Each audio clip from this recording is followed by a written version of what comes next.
Hey guys, welcome to Boxing Squad for boxing news and views from around the internet.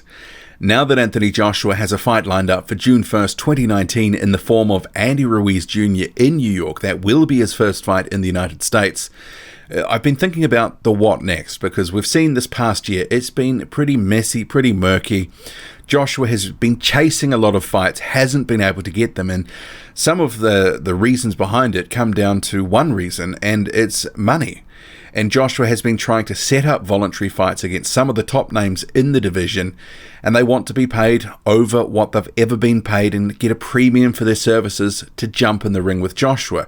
Many would argue they want to be paid way more than they are worth, than they have shown their commercial value in their career. And it has been an issue. You think about this whole situation with this Ruiz fight.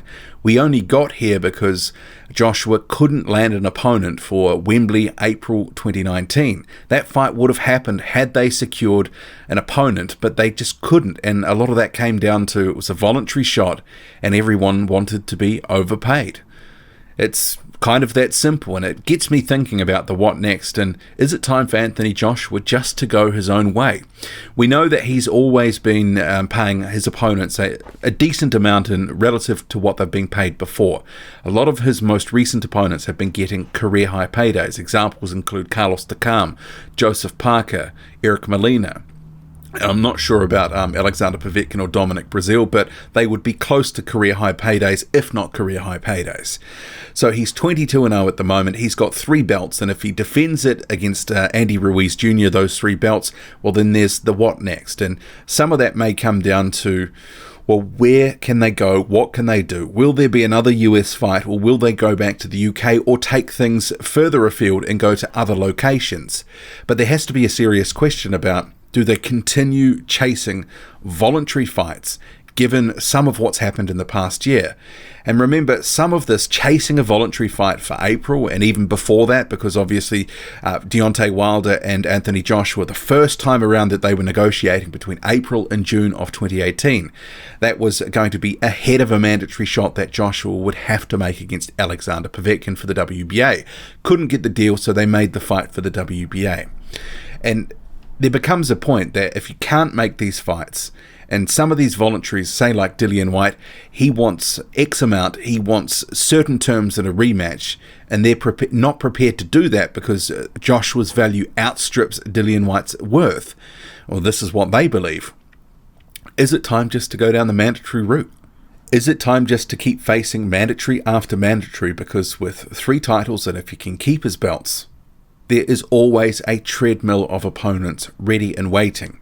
And many of those opponents are the best that the division can offer.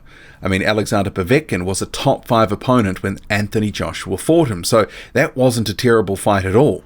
In the end, Joshua knocked him out in 7 rounds. And the what next? I actually think defending his titles against mandatories, given some of what we've seen, is a logical option, because a lot of these guys are wanting a lot more than they are worth. And some of these big fights, without Joshua, and the way a lot of us have looked at it has been Joshua's chasing this legacy. He wants to try get that 4th belt. He wants to face the top guys in the division. And these opponents know that. So they've been denying him some of the legacy that he can have for his career, for the purposes of money, or in other cases, control, trying to get certain fights on different broadcasters, all that sort of stuff. There's been the big stumbling blocks to getting fights made with Deontay Wilder and Tyson Fury because of issues around promotional control, about where things would be broadcast, who's going to get a cut of the pie, how big is the pie, and how much is each of those guys getting. And it's become very clear that even though Joshua wants these fights desperately, he doesn't want to cede up some of that commercial value. And if he goes his own way now and just starts fighting mandatory after mandatory because they can't get deals done with these other guys, then in effect he's doing what the other guys have been doing to him, which is denying them some legacy. It won't just be a one-way street. He won't just be chasing them all the time, putting up the offers. And I think from what we've seen as fans, there has been a lot of fatigue around negotiations, with the likes of Deontay Wilder in particular, some to do with Dillian Whyte, a bit to do with Tyson Fury, and there's been some other names mentioned in between. But those three other guys who were regarded, mostly in the top five by generally most boxing fans, there or thereabouts, it's becoming increasingly hard in this day and age of boxing silos with broadcasters and promoters setting up shop and wanting to do things their own way, that sometimes you just can't get these fights done. And Vladimir Klitschko, he did get criticised within his career for facing mainly mandatory after mandatory, but some of that came down to he had to fight them to keep the belts. But with Joshua's situation with voluntaries, it's very hard to get deals done because people want to get overpaid. And we saw Joseph Parker get a record payday for himself. That was a situation where he got several times over his highest payday. So there is some benefits for Joshua to go his own way because he's got the 3 titles, similar to Vladimir Klitschko.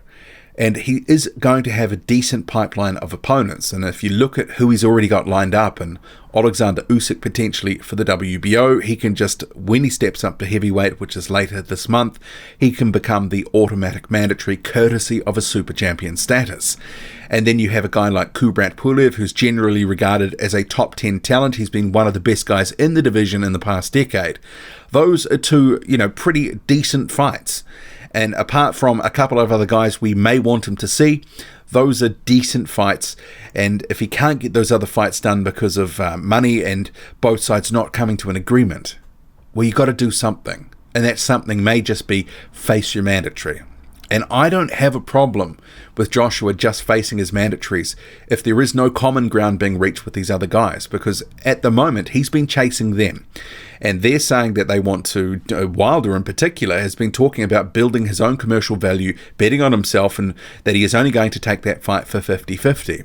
But if he is not facing a certain level of opponent, and a Tyson Fury rematch is looking a bit remote at this point, it's hard to say if that will ever happen. Wilder can only ever build his commercial value so much by fighting the likes of a Luis Ortiz or Adam Kovnatsky. Those guys are not massive stars with casual fans, and casual fans drive boxing and generate the money. Wilder himself has, kind of come through the wilderness with fans and is only getting more recognition of late because he's stepped up to a level fans wanted to see him at. The likes of a Tyson Fury, Luis Ortiz, those are the fights that people wanted to see him in a few years ago, not just 2018 after 3 years as a champion.